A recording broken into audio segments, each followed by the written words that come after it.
Hello बच्चों, कैसे हैं आप? आई होप सो आप अपनी स्टडीज़ पर फोकस कर रहे होंगे, प्लस में हमारे वीडियोस को भी एंजॉय कर रहे होंगे। देखिए, हमने अपनी साइंस का अब तक बहुत बेसिक सा एक इंट्रो अपने दिमाग में स्टोर कर लिया है, जिसमें हम लोगों ने ये सब सीख लिया कि केमिकल रिएक्शन क्या होती है, केमिकल इक्वेशन क्या होती है, केमिकल रिएक्शन दिखती कैसे है। अब एक कदम आगे बढ़ने की ज़रूरत है। अब मूव करते हैं थोड़ा और इस चैप्टर के अंदर। देखिए, केमिकल इक्वेशन हमें लिखनी आ गई है। हम लोगों ने रिसेंट लेक्चर में क्या देखा? कोई रिएक्शन है, नॉर्मल सी कैजुअल रिएक्शन, जैसे नाइट्रोजन,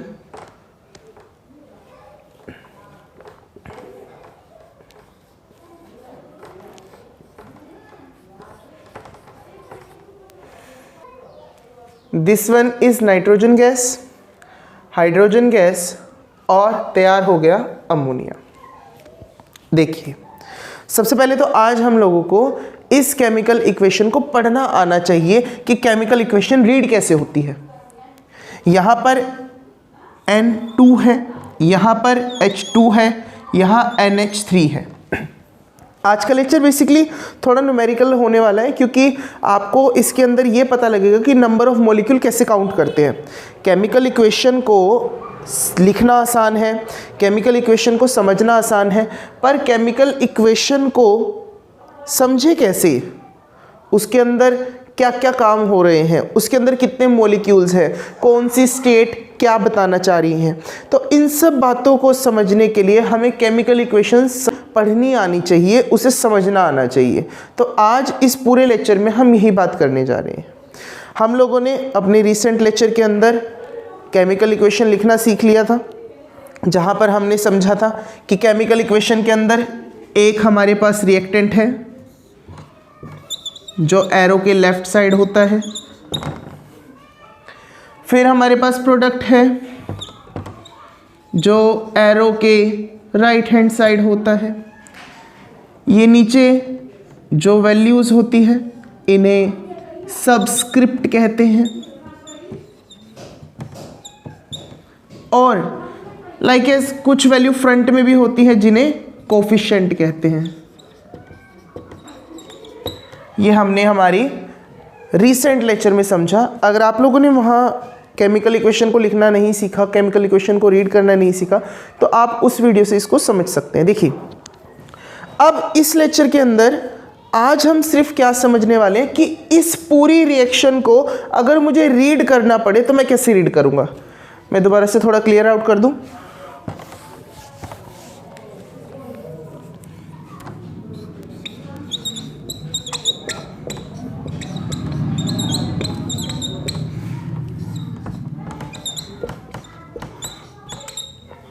देखिए, ये हमारे पास पूरी रिएक्शन है।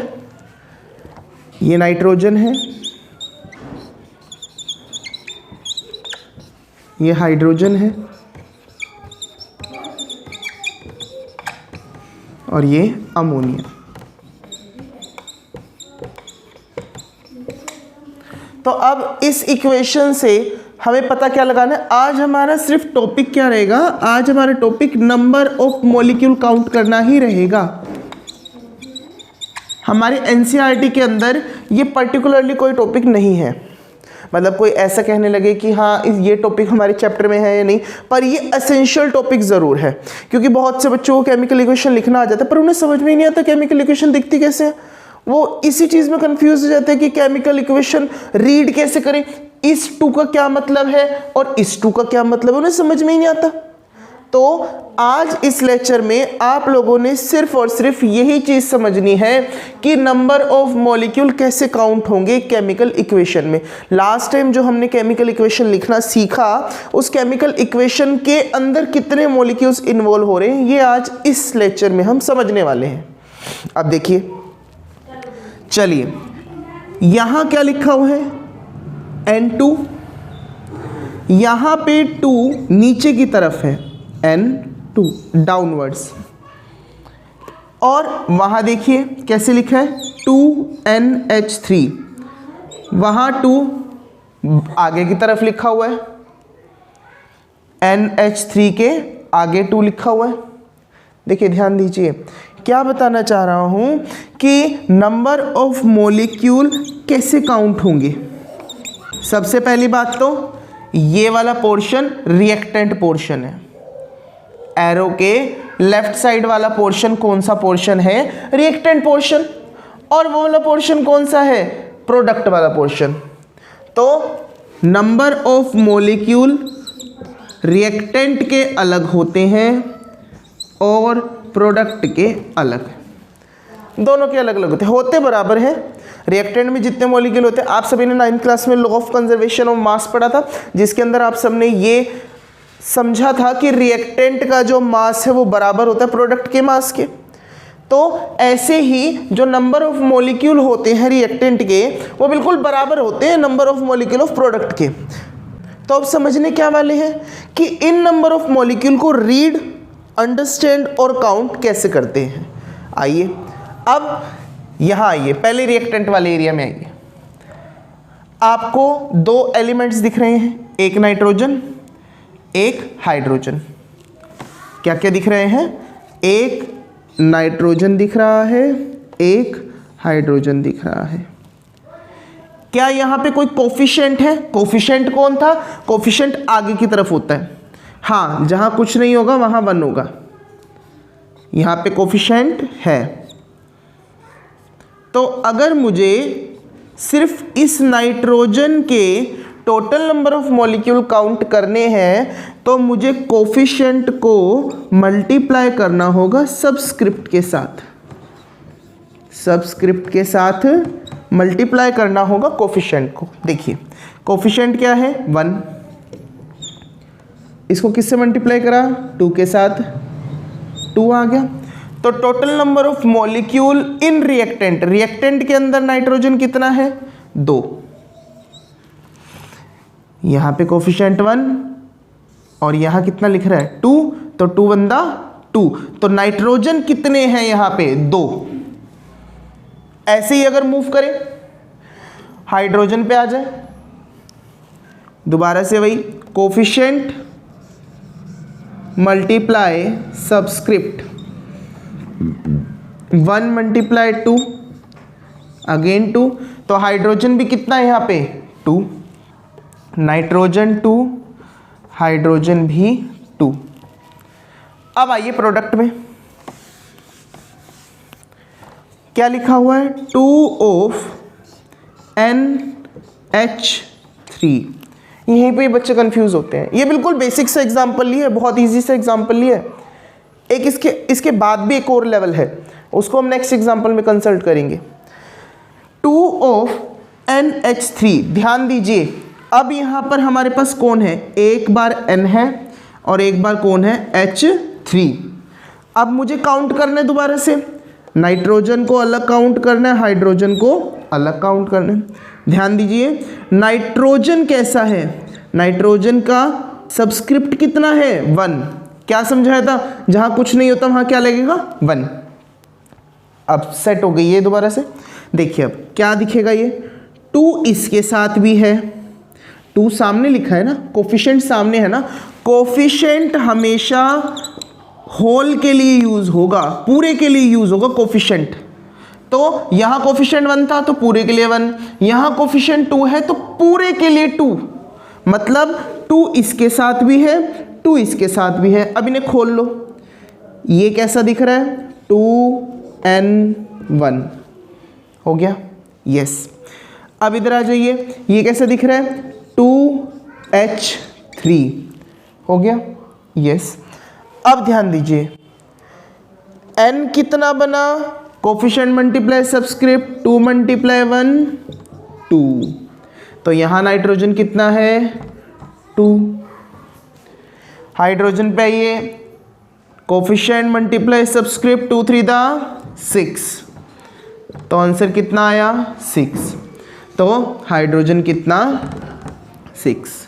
तो इस तरीके से आप लोग नंबर ऑफ मॉलिक्यूल्स निकाल सकते हैं रिएक्टेंट के और प्रोडक्ट के। अब एक और एग्जांपल कंसीडर करके देखते हैं, उसको भी सॉल्व करके देखते हैं। अभी आपसे भी निकलवाए जाएंगे एग्जाम्पल, डोंट वरी, इतना रिलैक्स होने की ज़रूरत नहीं है। नोटबुक तो खुलवाई जाएगी आपकी भी आज। देखिए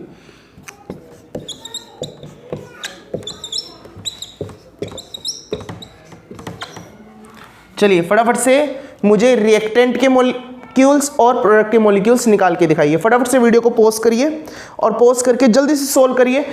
रिएक्टेंट में हाइड्रोजन और क्लोरीन कितना कितना है और प्रोडक्ट के अंदर हाइड्रोजन क्लोरीन कितना है। जल्दी से वीडियो को पॉज करिए और सोल्व करिए। चलिए देखते हैं। हम दोबारा से क्या देख रहे हैं, रिएक्टेंट में कौन कौन है, एक हाइड्रोजन है और एक क्लोरीन है।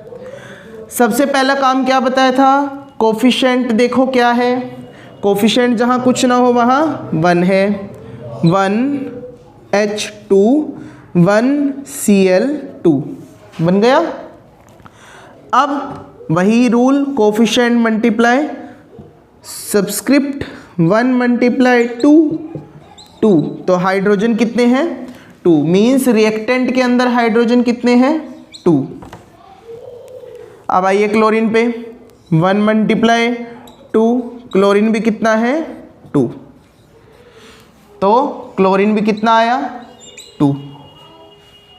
रिएक्टेंट तो इजी था। अब आते हैं प्रोडक्ट पे। प्रोडक्ट कैसा दिख रहा है, 2HCl।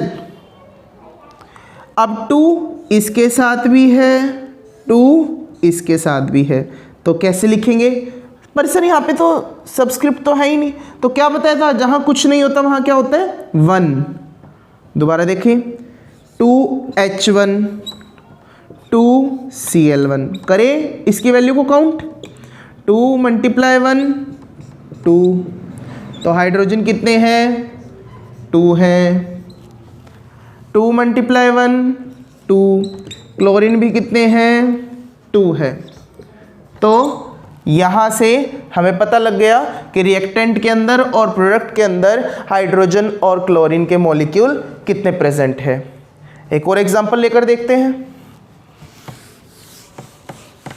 आज पोर्शन न्यूमेरिकल ही है, आज आपकी प्रैक्टिस वीडियो पर ही करवाई जाएगी।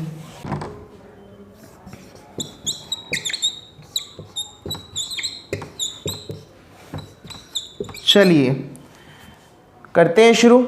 अब रिएक्टेंट CaCO3 है, प्रोडक्ट CaO और CO2। इस रिएक्शन को हमने बेसिकली डिकम्पोजिशन रिएक्शन का एग्जांपल है, आगे भी आप रीड करेंगे। चलिए काउंट करो जल्दी से, वीडियो को पॉज करिए और फटाफट से रिएक्टेंट और प्रोडक्ट के मॉलिक्यूल्स को मुझे बताइए। करिए शुरू। अब हमें क्या दिख रहा है, एक कैल्शियम, एक कार्बन, एक ऑक्सीजन, और इधर भी हमें क्या दिख रहा है, एक कैल्शियम, एक ऑक्सीजन, कार्बन और ऑक्सीजन। अब हमें क्या करना है, हमें रिएक्टेंट के और प्रोडक्ट के मॉलिक्यूल्स को काउंट करना है। रिएक्टेंट और प्रोडक्ट में कौन कौन है, कैल्शियम है, कार्बन है और ऑक्सीजन है, इन्हीं के मॉलिक्यूल्स को काउंट करना है हमें। चलिए रिएक्टेंट में आते हैं। पहले सबसे पहले देखिए सबके कोफिशिएंट है, नहीं है तो लगा दिए कोफिशिएंट, लग गए। सबके सफिक्स हैं, नहीं है, लगा दिए सबके सफिक्स भी। वेरी गुड, होशियार हो गए आप तो। उठाते हैं रिएक्टेंट को, कुछ ऐसा दिख रहा है रिएक्टेंट, काउंट करें नंबर ऑफ मॉलिक्यूल्स। यहां देखिए 1Ca1, कैल्शियम ऐसा दिख रहा है, कार्बन 1 1, ऑक्सीजन 3 1। वैसे तो दिख ही रहा है, कैल्शियम कितना है इस तरफ 1, कार्बन कितना है इस तरफ 1, ऑक्सीजन कितना है इस तरफ 3। जब आगे 1 हो ना, ये वैसे नॉर्मल नॉलेज है ये आप लोगों के लिए कि आप इस चीज़ को कैसे ध्यान रख सकते हैं। जब आगे वाली सिचुएशन में 1 हो तो जो नीचे सबस्क्रिप्ट है ना वही वैल्यू होती है नंबर ऑफ मॉलिक्यूल्स की। अगर फ्रंट में आपके 1 है, अभी आपको बड़ा अटपटा सा लग रहा हो क्योंकि आप न्यू आए हैं क्लास के अंदर, आप लोग अभी 10th के अंदर आए, तो अभी आपको एकदम से पसंद नहीं आएगा, आपको थोड़ा सा अटपटा लगेगा कि ये क्या हो रहा है, कुछ तो समझ ही नहीं आ रहा। तो नॉर्मल सी बात क्या है, आप अभी जब इसकी प्रैक्टिस करते रहोगे ना बार बार, फिर तो देखते ही पता चल जाएगा रिएक्टेंट के अंदर कितने मॉलिक्यूल है, प्रोडक्ट के अंदर कितने मॉलिक्यूल है, फिर वो दिक्कत नहीं आएगी आपको। तो क्या कहना चाह रहा हूं मैं कि अगर आपको कोफिशिएंट के अंदर 1 मिलता है तो सबस्क्रिप्ट की वैल्यू वही होगी जो एक्चुअल में दिख रही है। जैसे यहाँ कुछ नहीं था तो यहाँ 1 है, यहाँ कुछ नहीं था यहाँ भी 1 है, यहाँ 3 है तो यहाँ 3 है, तो वही वैल्यूज़ आ गई, ये रिएक्टेंट की वैल्यूज़ हो गई। अब आते प्रोडक्ट पे। प्रोडक्ट इस बार मैंने 2 प्रोडक्ट्स लिए, अब तक हम सिंगल प्रोडक्ट ले रहे थे, अब 2 प्रोडक्ट देख रहे हैं। देखिए फर्स्ट प्रोडक्ट कैसा है, कैल्शियम 1 1।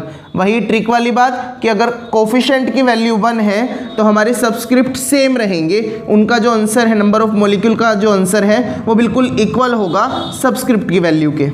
तो 1Ca1 1 molecule, 1 oxygen 1 molecule, 1 calcium हो गया, 1 ऑक्सीजन हो गया। अब सेकंड प्रोडक्ट देखते हैं,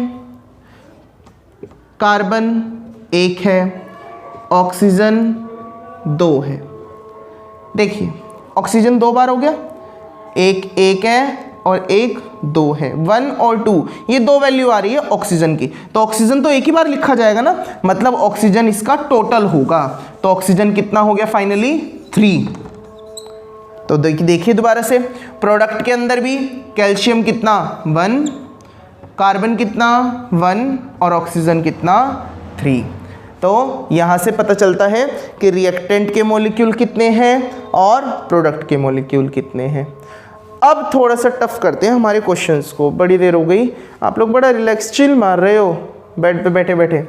अब थोड़ा सा लेवल अप करते हैं। देखिए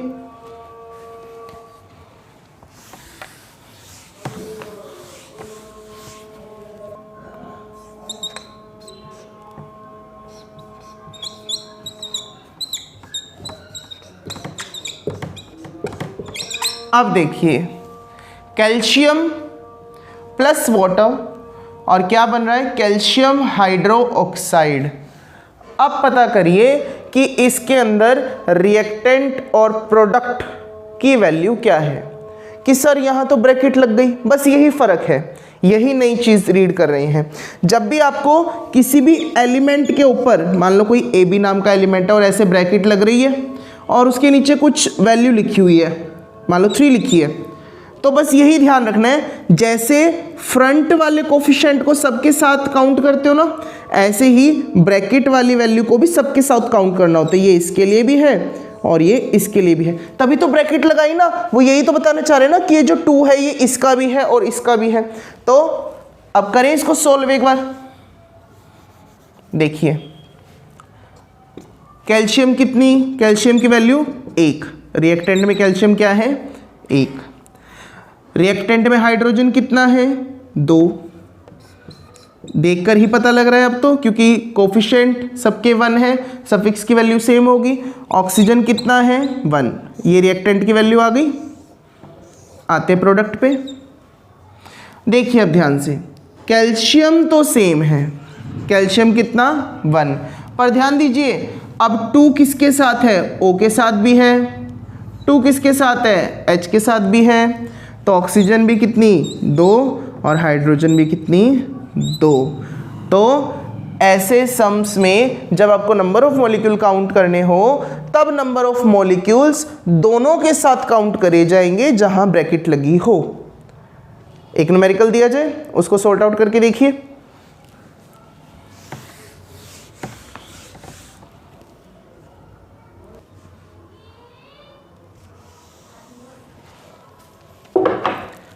आइए इस रिएक्शन के अंदर अब आपको मुझे नंबर ऑफ मॉलिक्यूल काउंट करके बताने हैं।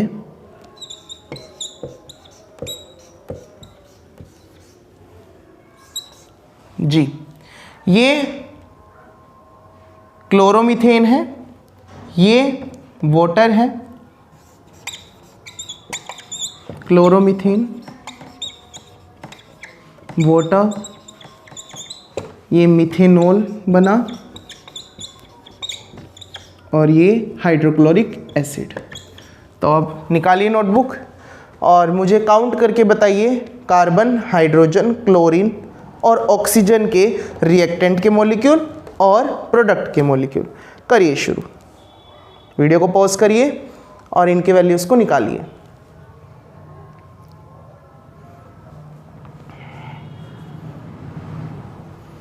आइए करते हैं। देखिए रिएक्टेंट में क्या क्या दिख रहा है, carbon, 3 hydrogen, 1 chlorine, 2 hydrogen, 1 oxygen. देखो हाइड्रोजन 2 बार है, 3 और 5 कितने हो गए, सॉरी 3 और 2 कितने हो गए, 5 हो गए। हाइड्रोजन कितने हो गए, 5।